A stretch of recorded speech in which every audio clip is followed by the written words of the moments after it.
여룻바알의 아들 아비멜렉이 세겜에 가서 그의 어머니의 형제들에게 이르러 그들과 그의 외조부의 집의 온 가족에게 말하여 이르되 청하노니 너희는 세겜의 모든 사람들의 귀에 말하라.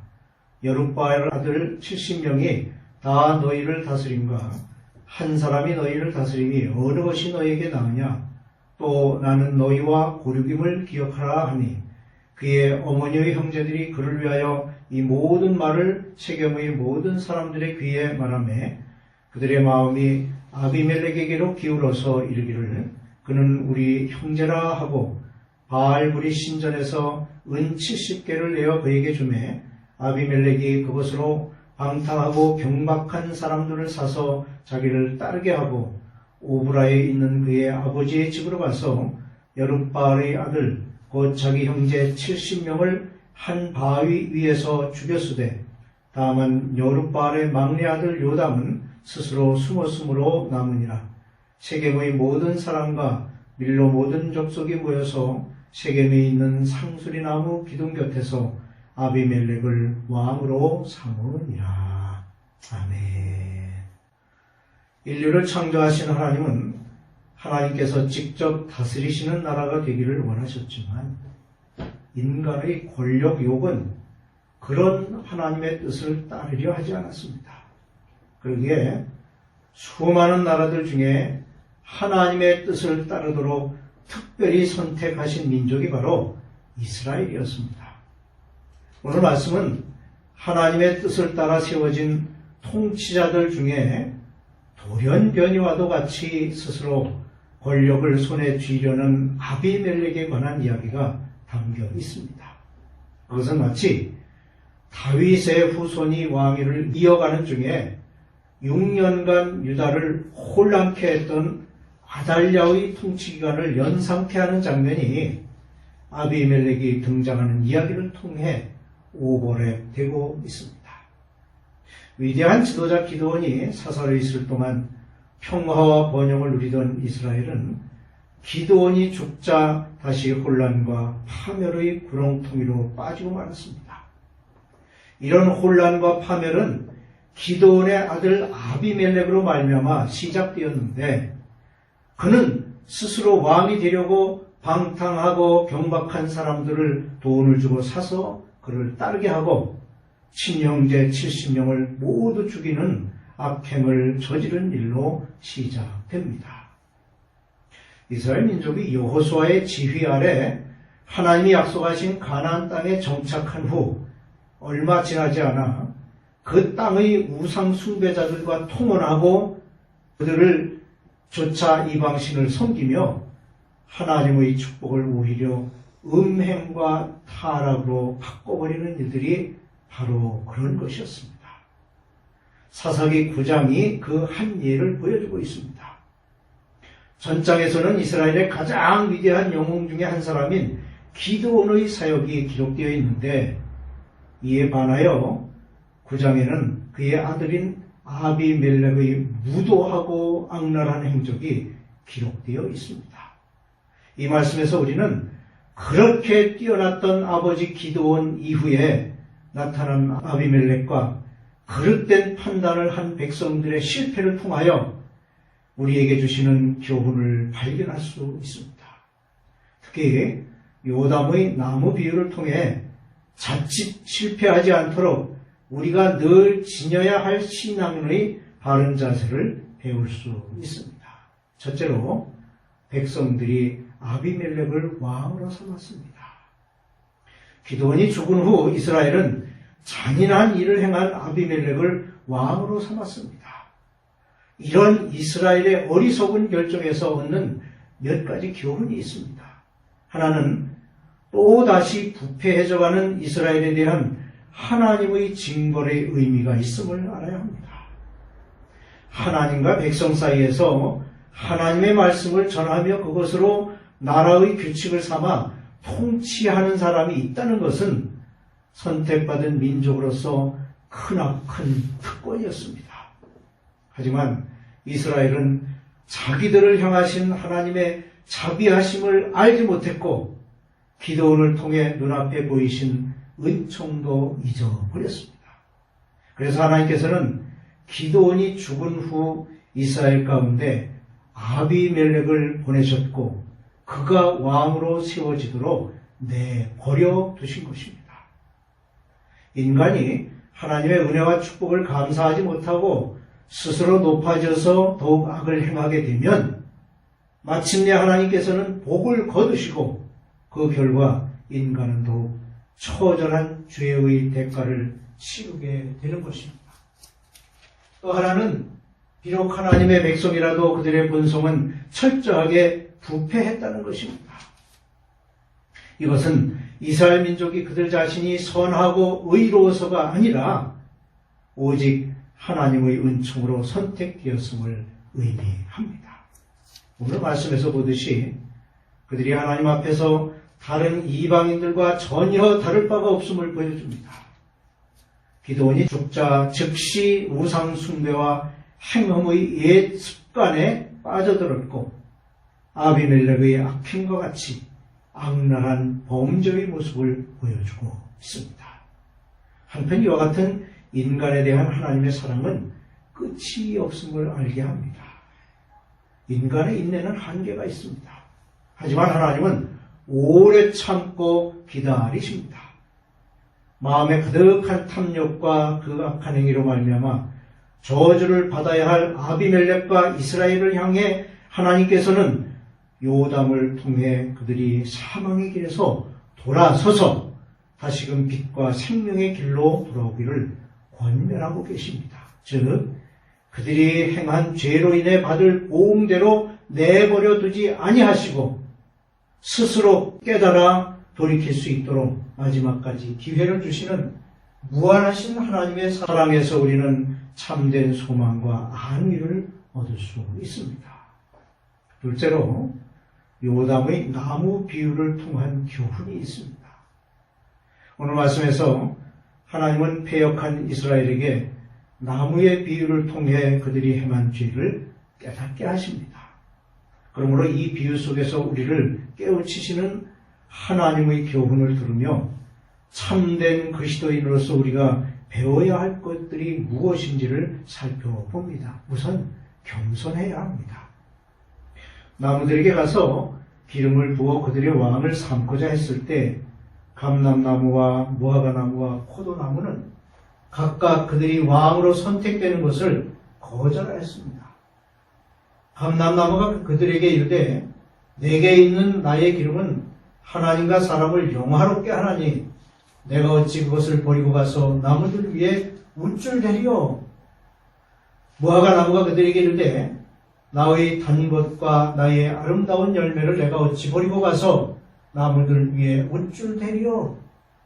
또 포도나무가 그들에게 이르되 하나님과 사람을 기쁘게 하는 내 포도주를 내가 어찌 버리고 가서 나무들 위에 우쭐대리요 라고 사양하는 겸손함을 보였습니다. 반면에 가시나무는 달랐습니다.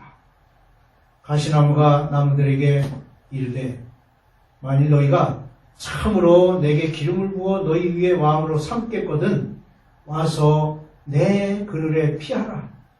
그리하지 아니하면 불이 가시나무에서 나와서 레바논의 백향목을 살 것이니라 했습니다. 정말로 훌륭한 나무는 자신을 자랑하지 않으면서 다른 나무들보다 높아지려 하지 않았습니다. 이것은 스스로 일어나 하나님을 버리고 자기 사람들을 충동하여 자기를 왕으로 삼도록 한 아비멜렉의 교만에 대하여 겸손함을 가르치시고 질책하신 것입니다. 다음으로 책임감과 순종을 일깨웁니다. 각각의 나무에게 하나님께서 주신 특별한 임무가 있었습니다. 감람나무에게는 그 기름으로 하나님과 사람을 영화롭게 하는 것이며 무화과 나무는 그 달고 아름다운 열매를 맺는 것이었습니다. 그리고 포도나무는 새 술로 하나님과 사람을 기쁘게 하는 임무가 있었습니다. 그들은 각각 자신이 감당해야 할 그 사명을 분명히 알고 있었으며 스스로의 영광을 위해 그것을 지키려 하였습니다. 즉 자신의 부귀영화보다 하나님으로부터 받은 사명을 더욱 귀하게 여긴 것입니다. 이처럼 자신이 맡은 일에 대한 자부심과 책임감은 세상의 헛된 유혹으로부터 믿음을 지키게 하고 하나님께 영광을 돌리는 삶을 살게 합니다. 그들이 이렇게 임무를 감당하고자 하는 것은 순종을 의미합니다. 그들은 자신의 기름이 적다고 불평하지 않았습니다. 새 술을 내야 하는 일에 짜증을 내지 않았습니다. 오히려 자기에게 있는 것으로 하나님과 사람을 기쁘게 할 수 있음에 감사했습니다. 자기에게 주어진 일에 대한 순종, 창조주 하나님의 권위와 섭리에 대한 순종은 그 피조물인 우리의 기본적인 자세라 할 수 있습니다. 이스라엘이나 인류 역사에 권력 암투와 관련하여 형제 살해의 예들을 종종 볼 수 있습니다. 아비멜렉은 세겜 성읍의 방탕한 자들을 규합하여 친형제 70명을 잔인하게 살해하고 왕이 되었지만 그 왕권이 평탄할 수 없었습니다. 얼마 가지 않아 그를 왕으로 추대했던 세겜에서 가알의 선동으로 반란이 일어났고 이에 분노한 아비멜렉은 군대를 동원하여 세겜 성을 공격하여 성읍 거민들을 잔혹하게 죽이고 성까지 헐어버렸습니다. 통치자를 선택하는 일은 매우 중요합니다. 기드온이 사사로서 이스라엘을 다스릴 때 그 땅에는 평화가 강처럼 흘렀습니다. 그러나 아비멜렉이 이스라엘을 다스리는 자로 선택되었을 때 평화로 다스려지던 땅은 힘의 통치로 바뀌었으며 돈으로 조폭들을 고용하여 자신을 지켜주는 하수인을 삼았습니다. 이스라엘은 그들의 왕을 잘못 선택한 엄청난 실수를 저지른 것입니다. 그들이 왕을 선택하는 과정에서 하나님께 묻지도 아니하고 자기들의 이해 관계만을 생각하여 인간적인 판단으로 왕을 선택한 것입니다. 그 과정에서 아비멜렉의 외갓집 식구들은 세겜 사람들에게 아비멜렉을 선전하고 선동하였습니다. 그러자 사람들은 그 선동에 속아 그는 우리의 친척이다 라고 하여 아비멜렉에게 마음이 기울어져 그를 뽑은 것입니다. 하지만 그들 자신이 뽑은 폭군으로 인하여 백성들은 스스로 사랑과 정의의 통치를 포기한 셈이 되었습니다. 이렇게 세속적인 인간의 평가로 뽑은 선하지 못한 왕으로부터 받는 그들의 고통은 그들의 선택에 대한 당연한 보응이었습니다. 세상 어느 민족, 어느 나라도 선하고 정직한 통치자를 원합니다. 하지만 그 분별과 선택의 기준은 세속적인 인간의 기준으로서가 아니라 하나님의 정의와 평화에서 오는 것임을 우리는 기억해야 합니다. 모반한 세겜 거민들을 불태워 죽인 아비멜렉은 이번에는 에브라임 산지의 므낫세까지 통치할 야망으로 전쟁을 확대합니다. 하지만 그런 그의 야망은 허무하게 끝나게 되는데 그의 야망을 실현시키기 위해 데베스를 공격하던 그는 이 싸움에서 여인이 던진 맷돌에 맞아 비참한 최후를 맞게 됩니다. 데베스는 세겜의 북동쪽 19.2km 지점에 위치한 곳입니다. 이곳에서도 자기에 대한 모반이 있었기에 아비멜렉은 그 성 망대에 가까이 가서 그곳을 불사르려 하다가 한 여인이 던진 맷돌에 맞아 그 자리에서 죽게 되었습니다. 그는 여인에게 죽었다는 부끄러움을 가리기 위해 병기를 든 자에게 자기를 죽이도록 하였습니다. 53절, 54절에는 한 여인이 맷돌 밑짝을 아비멜렉의 머리 위에 내려던져 그의 두개골을 깨뜨리니 아비멜렉이 자기의 무기를 든 청년을 급히 불러 그에게 이르되 너는 칼을 빼어 나를 죽이라. 사람들이 나를 가리켜 이르기를 여자가 그를 죽였다 할까 하노라 하니 그 청년이 그를 찌르매 그가 죽은지라 하고 기록하고 있습니다. 이것은 요담의 저주가 이루어진 것입니다. 불의한 자의 최후는 사망입니다. 아비멜렉은 불의한 일로 정권을 잡았습니다. 그리고 자기를 왕으로 세운 세겜 사람들이 자기를 모반을 했을 뿐 아니라 다른 지역에서도 모반을 했습니다. 아비멜렉은 정권을 잡은 뒤에 공의로 다스리지 못했기 때문에 그에게 반항하는 자들을 피로써 다스림으로 결국 자신 또한 피를 흘리는 결과를 낳게 된 것입니다.